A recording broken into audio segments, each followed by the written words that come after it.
कहीं क्षत्रियों का पुनर्संहार करने का निश्चय तो नहीं कर लिया? नारद स्वयं चलकर पूछना होगा। नारायण नारायण नारायण।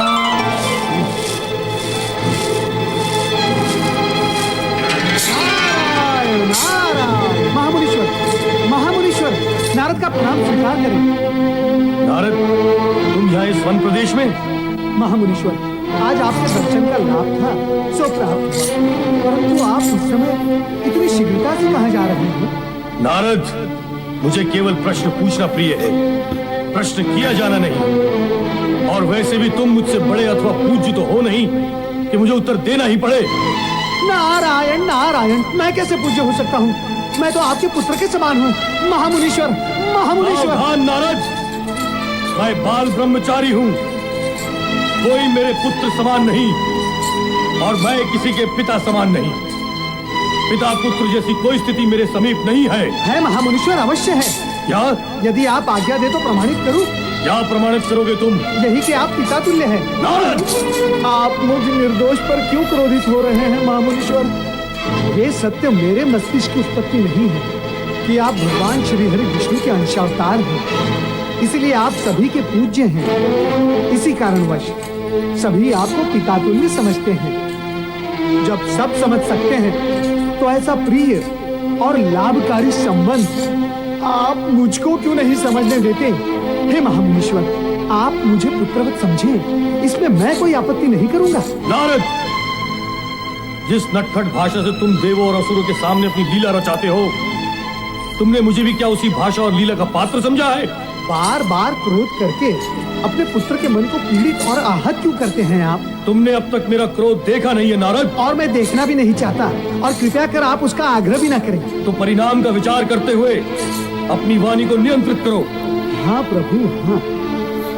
जिन क्षत्रियों का आपने 21 बार संहार किया, वे आपका क्रोध और परिणाम देख चुके हैं। वे क्षत्रिय थे, इसीलिए क्रोध और परिणाम देखने में सक्षम थे, परंतु मैं तो ब्राह्मण हूँ, मुझ पर तो आप क्रोध कर ही नहीं सकते। नारद, बार बार क्रोध शब्द बोलकर तुम मेरे क्रोध को भड़का रहे हो। अद्भुत महामुनीश्वर, अद्भुत। यदि क्रोध शब्द सुनकर आपका क्रोध भड़कता है तो शांत शब्द सुनकर आप शांत भी होते होंगे। नारद,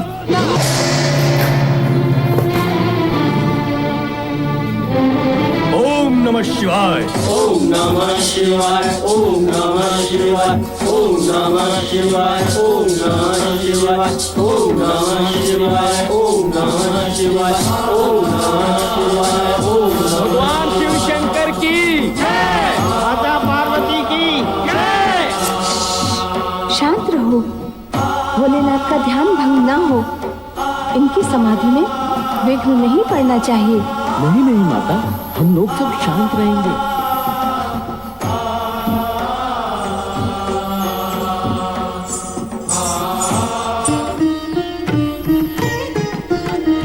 प्रणाम माता। गणेश, तुम यहाँ सचेत खड़े रहना। ऐसा क्यों माँ? तुम यहाँ आने वाले किसी भी प्राणी को समाधि स्थल तक न पहुँचने देना। भोलेनाथ की समाधि में कोई बाधा नहीं पड़नी चाहिए। जैसी आपकी आज्ञा माँ। समाधि स्थल तक पहुँचना तो क्या, वहाँ तक किसी की दृष्टि तक को पहुँचने ना दूंगा। आप निश्चिंत रहें।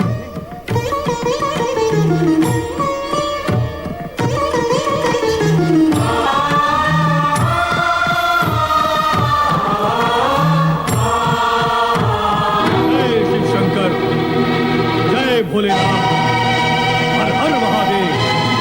जय शिव शंकर, जय भोलेनाथ।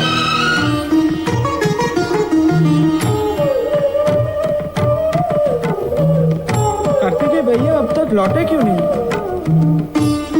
उन्हें तो आ जाना चाहिए था अब तक। कहकर तो गए कि दक्षिण में अगस्त्य ऋषि के आश्रम तक जाके आता हूँ। शिव भक्ति और धर्म का प्रचार करने में समय तो लगेगा वहां।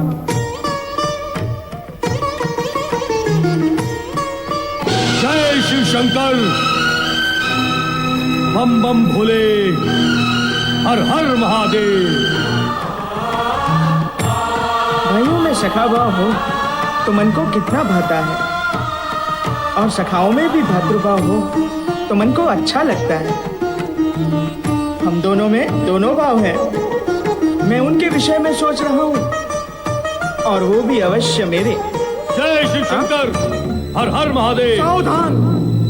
एक चरण भी आगे बढ़ाया तो आप समाधि स्थल की ओर नहीं जा सकते। हे विचित्र प्राणी, मुझे अपने गुरु के पास जाने से रोकने वाला तू है कौन? मुनिवर, आप जहाँ पधारे हैं वे आपका नहीं, मेरा क्षेत्र है। इसलिए आप प्रश्न करने की नहीं, केवल उत्तर देने की स्थिति में हैं। प्रश्न मैं करूंगा। बताइए, आप कौन हैं और किस प्रयोजन से यहाँ पधारे हैं? हे विचित्र दुष्ट, तू जानता नहीं मैं कौन हूँ? स्वयं अहंकार पूर्ण होने पर भी अपने को योग्य समझने वाले आप जैसे अहंकारी को जानने की मैं आवश्यकता ही नहीं समझता। अब आपके लिए मुझे जान लेना आवश्यक है। मैं शिव पार्वती का प्रिय पुत्र गणेश हूँ और माता की आज्ञा से यहाँ खड़ा हूँ ताकि समाधि स्थल की ओर कोई न जा सके। असंभव! तू ना नर है ना पशु। ऐसा सामान्य प्राणी शिव पार्वती का पुत्र हो ही नहीं सकता। अपने स्वर और नेत्रों को छोटा करे महाज्ञानी। यदि पिता शिव की समाधि भंग हो गई तो अनर्थ हो जाएगा। और तनिक अपने नेत्रों से क्रोध का आवरण हटाकर देखें कि मैं नर भी हूं और पशु स्वभाव से रहित पशु भी। निर्बुद्धि, अधिक प्रलाप न कर, हट जा मेरे मार्ग से। माँ तो कह कर गई थी कि डट जाना, और आप कह रहे हो कि हट जाना। अब ये डटना और हटना दोनों कार्य एक साथ तो हो ही नहीं सकते। और इसकी आवश्यकता भी क्या है? पर जिस माता ने जन्म दिया और आज्ञा भी दी हो तो उसके कहने से डटे रहना अति आवश्यक है। यदि तू जानता कि मैं परशुराम हूँ और मैंने 21 बार इस धरती को क्षत्रियहीन किया है तो तू ऐसी दृष्टता कदापि नहीं करता। मेरा जन्म नहीं हुआ होगा तब आपने किया होगा 21 बार पृथ्वी को क्षत्रिय विहीन। अब 22वीं बार करके दिखाइए। ऐ दुष्ट, तेरा काल तेरे माथे पर आ चुका है। ये ले। जय माता जी।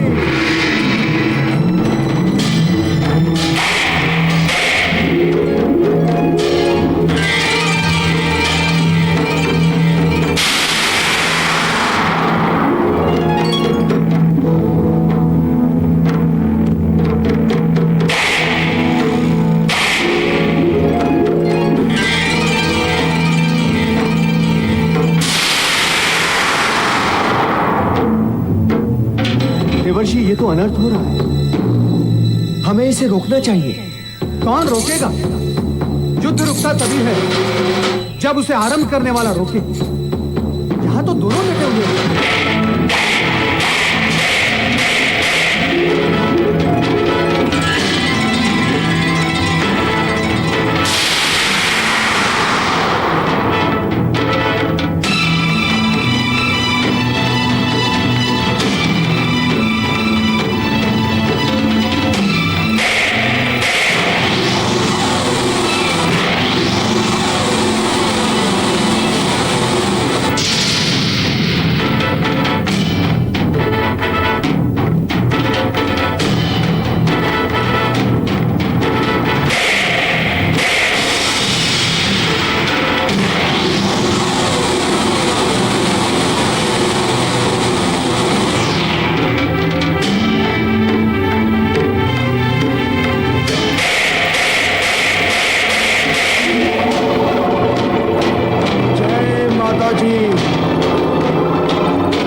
अंशावतार परशुराम और मां शक्ति के अंश गणेश परस्पर टकरा रहे हैं।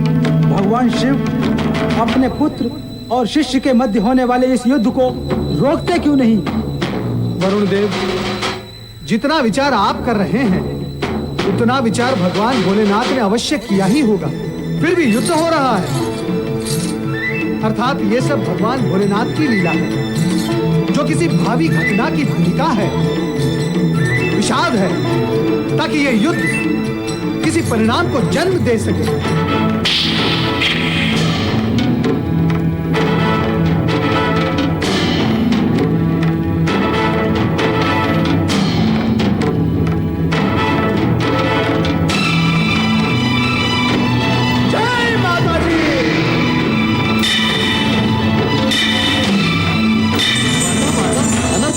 आप शीघ्र ही चलें। क्या हुआ नंदी? माता, बाहर कोई चमत्कारी पुरुष गणेश से युद्ध कर रहा है। वो भट योद्धा है माता, गणेश उसे परास्त नहीं कर पाएगा। आप शीघ्र चलें।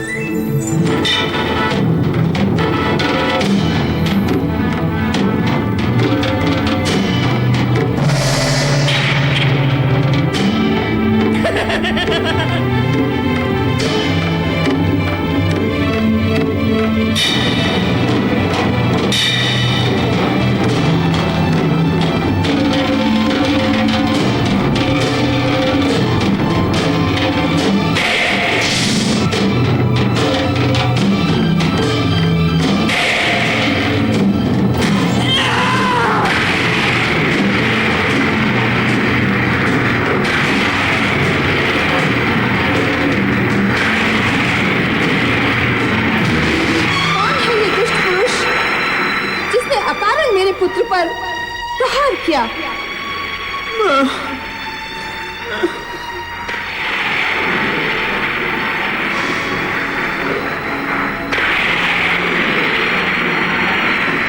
मेरे पुत्र पर प्रहार करने वाले को मैं जीवित नहीं छोड़ूंगी। गुरु माता, मेरा अपराध क्षमा करें। इसने कहा तो था कि आपका पुत्र है, किंतु उसकी विचित्र आकृति के कारण मैं विश्वास न कर सका। तुम क्षमा के नहीं, दंड के योग्य हो। तुम्हें क्षमा कैसे करेगी वह माता जिसे तुम पुत्रहीन बना देना चाहते थे? जो अपराध अज्ञान में हो गया है, उसके लिए यदि क्षमा नहीं तो प्रायश्चित हो सकता है माता। कदापि नहीं। अज्ञान में त्रुटि होती है, अपराध में नहीं। क्रोध और अहंकार में किया गया कर्म त्रुटि नहीं, अपराध ही होता है। इसके लिए मैं तुम्हें दंड ही दूंगी। ठहरो देवी पार्वती, जब तुम्हें ज्ञान है कि क्रोध में किया गया कर्म अपराध ही होता है, तो क्यों अज्ञान के वश होकर ये अनुचित कार्य करने जा रही है?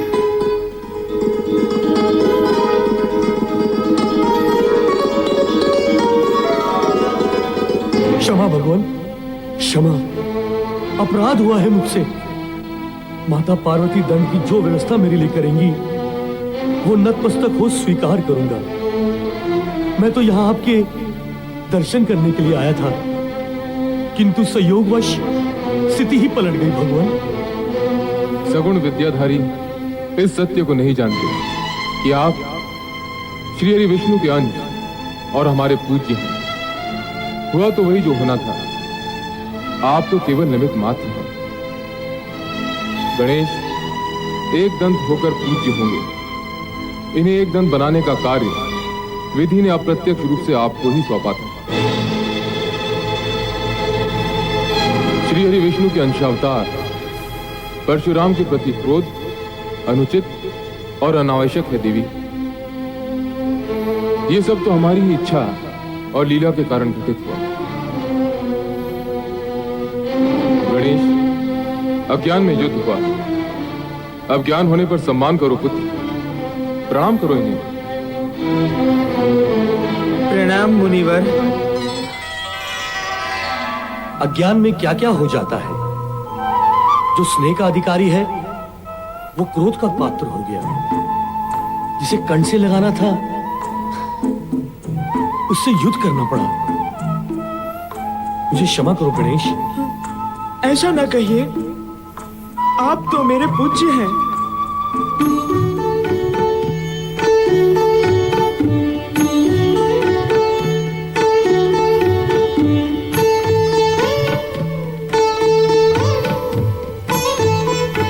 प्रणाम पितृदेव, प्रणाम माता। कार्तिकेय का प्रणाम स्वीकार करें भगवान परशुराम। अहो भाग्य मेरे, आपके दर्शन हुए। धन्य भाग्य तो मेरे हैं। मुझे अपने गुरु के साथ गुरु माता और दोनों गुरु भ्राताओं के दर्शन का लाभ हुआ।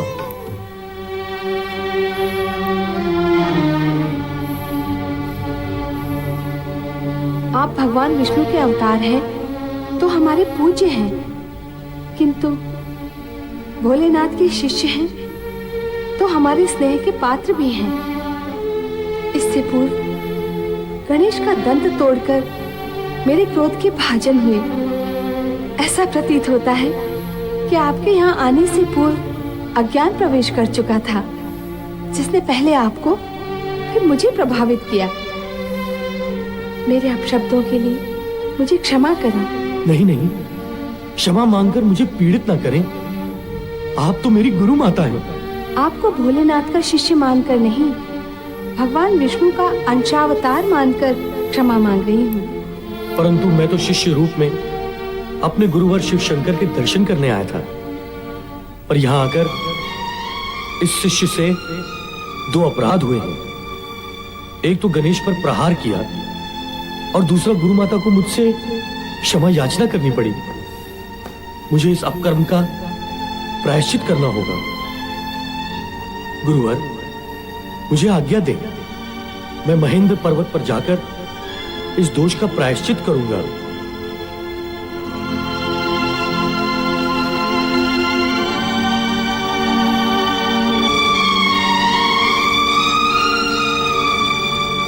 परशुराम प्रायश्चित के लिए महेंद्र पर्वत की ओर चल दिए। इस घटना का सुखद अंत ऐसे ही होना था देवराज। मैंने आपसे पूर्व ही कहा था, ये सब शिवलीला का ही एक भाग है। किंतु देवऋषि, इस शिवलीला का प्रयोजन क्या है? मेघदेव, अभी तक आप प्रयोजन के पड़ाव पर ही ठहरे हुए हो, परिणाम के लक्ष्य तक नहीं पहुंचे।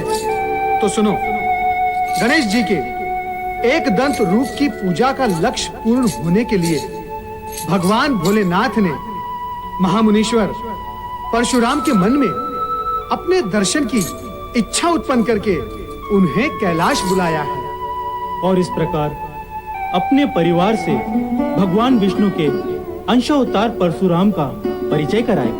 नारायण नारायण। और गणेश एक दंत बने। बड़े व्रत कर